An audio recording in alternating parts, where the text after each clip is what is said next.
სწორი აქცენტია სალიკო ნამდვილად, იმიტომ რომ ოცნება, რასაც აკეთებს, ეს არის პირველ რიგში უბრალო შოუ, სახელით კორუფციის წინააღმდეგ ბრძოლა, რატომ არის ეს შოუ და რატომ არა ეს რეალური ბრძოლა კორუფციის წინააღმდეგ, იმიტომ რომ ეს ნამდვილად არის კორუფციული შემთხვევები, რომელზედაც საუბრობს დღევანდელი ანტიკორუფციული დეპარტამენტი, მაგრამ ეს არის ალბათ იმის 10%-იც კი არა, რასაც კონკრეტული ჩინოვნიკები იპარავდნენ. პირველ რიგში ხელისუფლება საზოგადოებას ეუნება, რომ კორუმპირებული იყო მისი საქმიანობის ყველა სფერო. მათ შორის ისეთი სენსიტიური და განსაკუთრებით მოსაფრთხილებელი სფეროებიც კი როგორიც არის მაგალითად ბავშვთა განათლება და სკოლების მშენებლობა, ბავშვთა აღზრდა, კვება და მოვლაპატრონობა საბავშვო ბაღებში. ისეთი უმნიშვნელოვანესი ეკონომიკური პროექტები, როგორც იყო აღმოსავლეთ-დასავლეთის დამაკავშირებელი ცენტრალური მაგისტრალის მშენებლობა, ჯანდაცვის სფერო, თავდაცვის სფერო, ანუ ფაქტობრივად ხელისუფლებამ გითხრა, რომ არ იყო სფერო, სადაც კორუფცია არ ყვაოდა, მაგრამ მათ სურთ დავიჯეროთ, რომ აი ის 1 მილიონი, 7 მილიონი, 2 მილიონი, რომელიც საკმაოდ დიდი თანხებია, მაგრამ იმ მასშტაბისთვის, რა მასშტაბის კორუფციაზეც თავად გვესაუბრებიან, რა თქმა უნდა, ეს არაფერს ნიშნავს. ანუ რეალურად რატომ არ არის ეს კორუფციის წინააღმდეგ ბრძოლა? იმიტომ რომ ჩვენ გვაჩვენებენ მხოლოდ იმ მინიმალურ მაგალითებს, რომლებიც საკმარისია ამ კონკრეტული ჩინოვნიკების ციხეში გამოსაკეტად და ამ ადამიანების ციხეში გამოკვეთვა სწორედ მათ შიდა პოლიტიკურ ბრძოლას უკავშირდება და ვერანაირ სარგებელს ამიდან რა თქმა უნდა საზოგადოება ვერ მიიღებს, მაგრამ რაც შეეხება რეალურ მასშტაბს, იმ ფულის რეალურ გადანაწილებას, რომელიც მოპარული იყო, ის უკვე მიმდინარეობს დახურულ კაბინეტებში, არა პროკურორის სამუშაო ოთახში, არა სასამართლოს დარბაზში და შემდგომ მოპარული ფულის ბიუჯეტში მიქცევით, რაც იმას ნიშნავს, რომ საზოგადოება ისარგებლებს იმ მოპარული ფულის დაბრუნებით ჩინოვნიკებისგან, არამედ იმ მოპარული ფულის როგორც ჩანს ერთი ჯიბიდან მეორე ჯიბეში ვიღაცის სარდაფში ან უკანო ოთახში გადადებით. სწორედ ამიტომ არ არის ეს კორუფციის წინააღმდეგ ბრძოლა, თუმცა არის აღიარება, რომ ხელისუფლება ტოტალურად კორუმპირებულია. წლების განმავლობაში სწავლობდით კორუფციულ ფაქტებს და ასაჯაროვებდით, თუმცა არასდროს რეაგირება ამ ფაქტებზე არ ყოფილა, ვიდრე თავად არ დაჭირდათ, რომ ეს კორუფციული საქმეები სააშკაროზე გამოეტანათ. რატომ დღეს და არა გუშინ და გუშინ წინ და ნიშნავს თუ არა ეს, რომ უბრალოდ კობახიძე პრაქტიკულად კომპრომატებს აგროვებს იმ ხალხის წინააღმდეგ, ვისი განეიტრალებად სურს დღეს. კი, აბსოლუტურად სწორად აღნიშნეთ. ახლა ხდება იმ საქმეების ბჭყალებში ვიტყოდი გახსნილად გამოცხადება და თითქოს დამნაშავეების გამოვლენა, რაზედაც წლების წინ საუბრობდით მეც,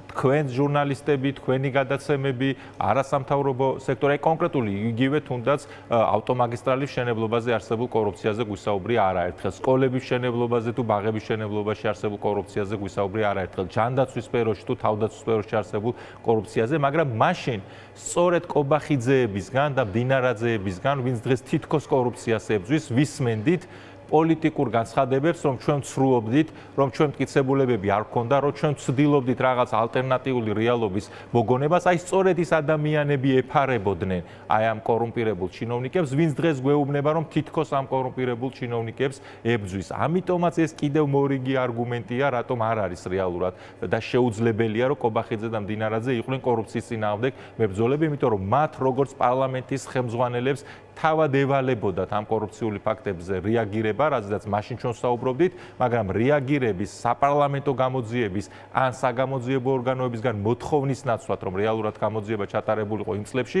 მუდმივად ვიღებდით აქით თავდასხმას, აქით გაშავებას ტელევიზიების, პოლიტიკოსების, ცალკეული ადამიანების, საზოგადოებრივად აქტიური ადამიანების და ახლა იგივე ადამიანები მიამიტური სახით გვეუბნებიან, რომ იცით რა, აღმოვაჩინე, რომ კორუფცია არის სადღაც სამტედია გრიგოლეთის. ჩვენ როდესაც კორუფციულ ფაქტებს ვასაჯაროვებდით, სასამართლოში გვიჩიოდნენ, რომ ჩვენ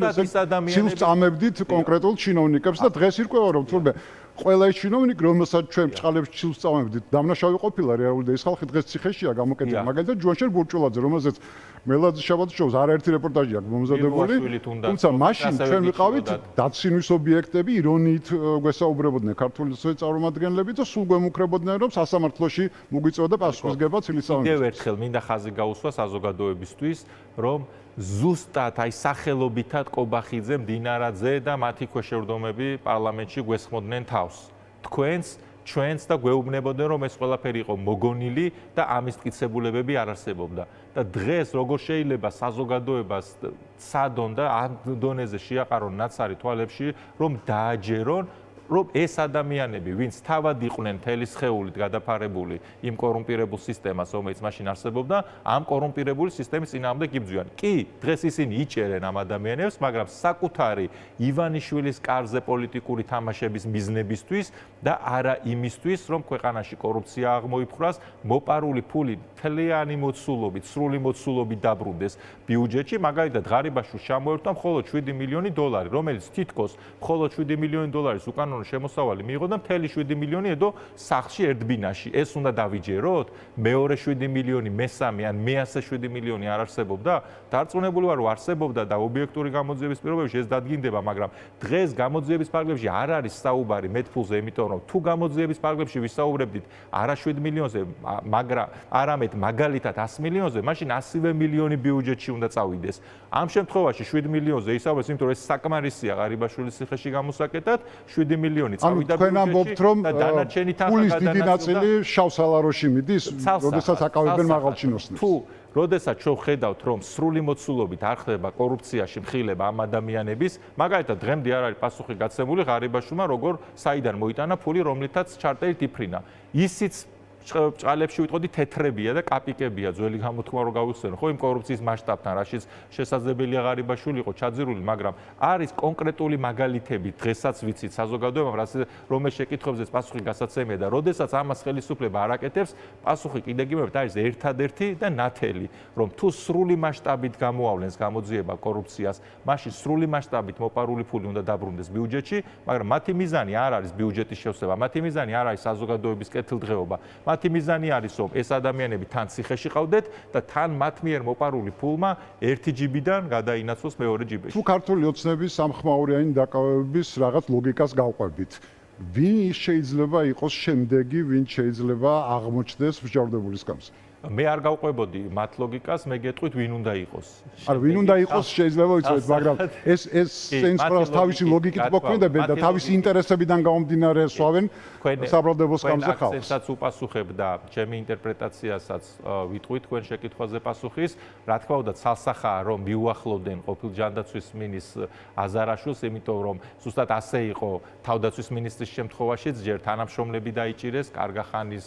შემდგომ, ასე გარკვეული პერიოდის შემდგომ უпроსორად მოხდა თავდაცვის მინისტრის დაკავება ამ შემთხვევაში, იმიტომ რომ უბრალოდ შეუძლებელია ვამტკიცოთ, რომ ერთ სისტემაში, სისტემის შიგნით იპარავდა მხოლოდ მოადგილე და არაფერი იცოდა და სულ მინიმუმ ხელს არ აფარებდა იმ უწყების ხელმძღვანელი თუ თავად არ იყო ჩართული იმ უკანონო შემოსავლის მიღებაში, რაც შეიძლება ახლდა ამ ტიპის კორუფციულ საქმიანობას. ამიტომ ცალსახად ერთ-ერთი შემდეგი ნათელია, რომ არის აზარაშვილი, არა მხოლოდ ჩემი სურვილი, არამედ კონკრეტული ინფორმაციების დაყრდნობით შიგნიდან გამომდინარე შემიძლია გითხრათ, რომ შემდეგი უწყება, რომელსაც მიადგებიან, ეს არის თბილისის მერია, იქნება თუ არა ეს ჯერ კიდევ ეს თქვენი ვარაუდი არის თუ ფლობთ ინფორმაციას? მე გეუბნებით, რომ მათ შორის შიგნიდან არსებულ ინფორმაციაზე და მათ შორის იმ ლოგიკაზე, რაზეც თქვენ საუბრობთ, რა ლოგიკითაც ახლა კობახიძე მიყვება, თუ კი მას სურს, რომ ვითომ კორუფციის ფარგლებში მეტნაკლებად კორუმპირებული უწყებები გაწმინდოს იმ სახეებიდან, ვინც კორუფციას უკავშირდებოდა, მაშინ შემდეგი ცალსახად უნდა იყოს კობახიძის ლოგიკითაც და კიდე გიმეორებ ჩემი ინფორმაციითაც უნდა იყოს თბილისის მერია. პირადად კალაძეს, ასე ვთქვათ, გაუყენებენ ციხის გზას თუ აკმარებენ უბრალოდ თანამდებობიდან წასვლას, ეს ვნახოთ და ეს ასევე პოლიტიკური გარჩევის და მათი შიდა პოლიტიკური, ასე ვთქვათ, კალაძემ თუ გუშინ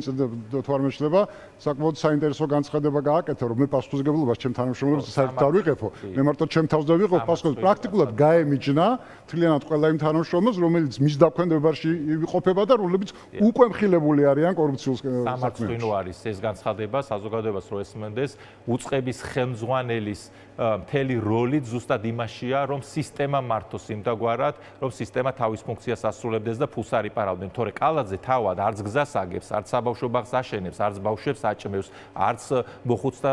თავშესაფარში დადის, არც სოციალურად დაუცველთა სასადილოში სუპს არ ხარშავს, ხო? კალაძე რეალურად არის მართველი სისტემის და როდესაც ამ სისტემის ერთი რგოლი, მაგალითად საბავშვო ბაღების სისტემა აღმოჩნდა, რომ სრულად იყო კორუმპირებული და დანარჩენი რგოლების მხილება წინ გვაქვს, როდესაც მმართველი ამ სისტემის გეუბნება, რომ მე ამაზე პასუხისმგებელი არ ვარ, ეს ნიშნავს, რომ ის უბრალოდ არაფერს აკეთებდა, თავისივე განცხადებით არაფერს არ აკეთებდა და მისი ადგილი მაშინ ნამდვილად არ არის ამ ხელა სისტემის ხელმძღვანელად. სინამდვილეში, რა თქმა უნდა, ის ცდილობს თავი დაიცვას, ის ცდილობს, რომ თავი დაიძვრინოს მოსალოდნელი სისხლის სამართლებრივი პასუხისმგებლობისგან და აი ასეთ სასაცილო საკუთარი ღირსებისთვის შეურაცხყოფელი აღიარების გაკეთება უწევს, რომ მე მხოლოდ 30,000 კაციან დაახლოებით სისტემას მართავს და მე მხოლოდ ჩემ თავზე ვარ პასუხი. დარაჯია თბილისის მერიის შენობის, რომ ერთი ადამიანი იყოს და მხოლოდ თავის თავზე აგებდეს პასუხს. აი მერიის დარაჯს ალბათ შეუძლია თქვას უსაფრთხოების სასახურის შესაბამის წარმომადგენელს, რომელიც ღამე ათენებს, რომ შენობაში ვინმე არ შეიჭრას, თქვას, რომ მე ჩემ თავზე ვარ პასუხისმგებელი და არ ვიცი შენობის მიღება რა მოხდა, მაგრამ მერს რომელსაც 30,000 კაციან სისტემას მართავს, რომელიც მილიონზე მეტი ადამიანის ცხოვრების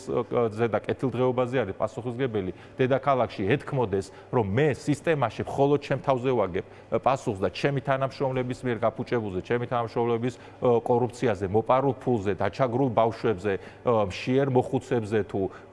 უპატრონო ადამიანებზე პასუხს არ ვაგებ, რაც მოიტანა მისმა მმართველობამ ამ დედაქალაქში და გააუარესა ამ მიმართულებით ვითარება, რა თქმა უნდა, კიდევ უფრო ეს საკუთარი ღირსების შეურაცხყოფა და მისი რეპუტაციის შეურაცხყოფა, რომელიც თავად ჩაიდინა და ჩვენ უფრო მეტ შეურაცხყოფას მე მგონი კალაძეს ვერც მივაყენებთ. ანუ თქვენი პროგნოზით წინ კიდევ გველდება ბევრი ხმაურიანი საქმე.